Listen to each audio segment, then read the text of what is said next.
Hello, hope you're well. So today I'm going to talk to you about stress and what you can do to help your stress.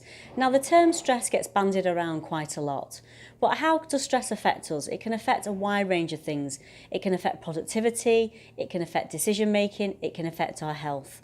So there's a lot of scientific research now to show that when we have stressful thoughts and negative thoughts, it actually creates a chemical in the brain.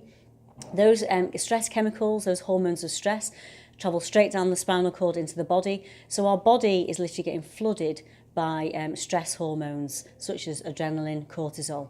So that being said, I help people manage stress all the time. I see fantastic results with clients. So I've written a blog article with 6 top tips to help you manage your stress. Once you use these techniques, you'll see a big difference as my clients do. And if you need anything else, drop me a message. I'll pop the link on the bio or the comments and I'll catch you soon. Take care.